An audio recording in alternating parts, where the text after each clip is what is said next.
بسم اللہ الرحمن الرحیم۔ السلام علیکم۔ حضرت غوث اللہ اعظم رحمۃ اللہ علیہ سے بغداد کے ایک شخص نے حاضر ہو کر عرض کیا کہ اس کی کماری لڑکی مکان کی چھت سے غائب ہو گئی ہے۔ حضرت غوث الاعظم رحمۃ اللہ علیہ نے ارشاد فرمایا کہ کرخ کے جنگلات میں 5ویں ٹیلے کے پاس اپنے گرد حصار کھینچ کر بیٹھ جانا۔ عشاء کے بعد تمہارے پاس جنات آنا شروع ہو جائیں گے۔ تم ان سے کسی قسم کا خوف نہ کھانا، وہ تمہیں کسی قسم کی ایذا نہ پہنچا سکیں گے۔ صبح کے وقت تمہارے پاس جنات کا بادشاہ آئے گا اور تم سے سوال کرے گا۔ اس وقت تم یہ کہہ دینا کہ پیر عبد القادر نے بھیجا ہے، اور یہ کہ میری لڑکی مکان کی چھت سے غائب ہو گئی ہے۔ چنانچہ عشاء کے بعد جنات آنا شروع ہو گئے۔ صبح ہونے پر جنات کا بادشاہ گھوڑے پر سوار میں ایک گھڑ سوار دستہ کے آیا اور حصار کے سامنے آ کر کہنے لگا، کیا بات ہے، مجھے کیوں یاد کیا گیا ہے؟ میں نے اس جن سے کہا، میں حضرت عبد القادر کا فرستادہ ہوں، میری لڑکی مکان کی چھت سے غائب ہے۔ حضرت غوث پاک رحمۃ اللہ علیہ کا نام سنتے ہی جنات کا بادشاہ گھوڑے سے اتر کر زمیں بوس ہوا اور حصار کے قریب آ کر بیٹھ گیا، اور اس کے ساتھی بھی پاس بیٹھ گئے۔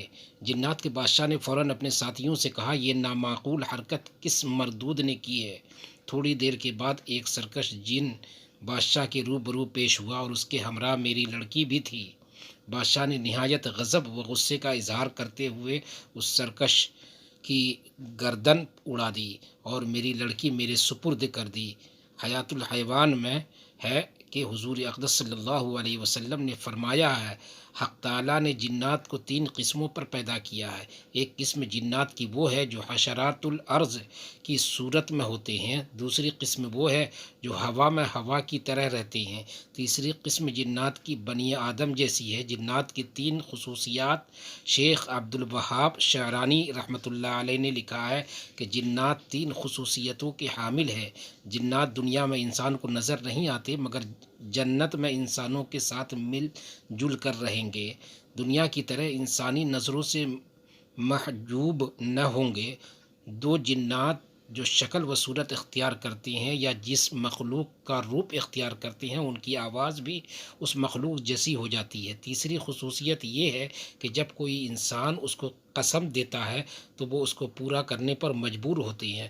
علامہ ابن جوزی رحمۃ اللہ علیہ نے کتاب الصفوہ میں سہل ابن عبداللہ سے نقل کیا ہے کہ میں شہر عاد کے اطراف میں مصروف گشت تھا، یکایک مجھے ایک پتھر سے تعمیر شدہ ایک شہر نظر آیا جس کے وسط میں ایک عالیشان قصر تھا۔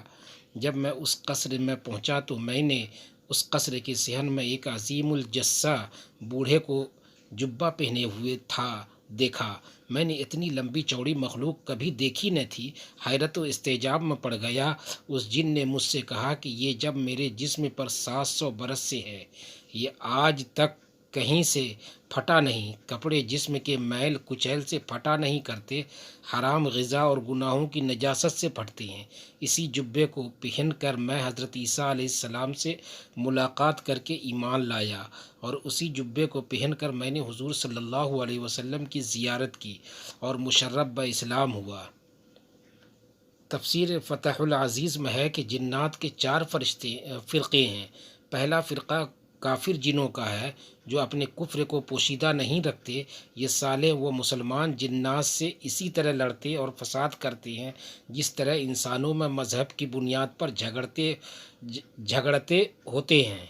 یہ بنی آدم کو جہاں تک ممکن ہوتا ہے بہکانے میں لگے رہتے ہیں۔ وہ لوگوں کو ترغیب دیتے ہیں کہ غیب کی خبریں ہم سے پوچھا کرو، مصیبت کے وقت ہم سے مدد مانگا کرو، ہم تمہاری حاجت روائی اور مشکل کشائی کیا کریں گے۔ یہ جن کافروں کی حتی المقدور مدد اور اعانت کرتے ہیں، لوگوں سے شرک کراتے ہیں، لوگوں کو اسلام قبول کرنے سے روکتے ہیں۔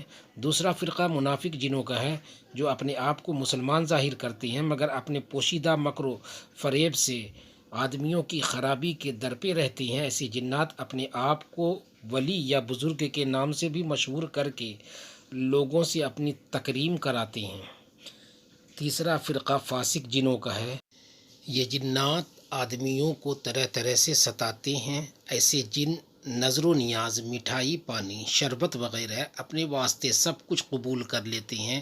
چوتھا فرقہ جنوں کا وہ ہے جو چوروں کی طرح آدمیوں کی روح کو بدخلقی، غرور یا حد اور ہر وقت نجاست میں آلودگی کی طرف کھینچ کر لے جاتے ہیں اور ان کو اپنے رنگ میں رنگ دیتے ہیں۔ دوستو چینل پر نئے ہیں، چینل کو سبسکرائب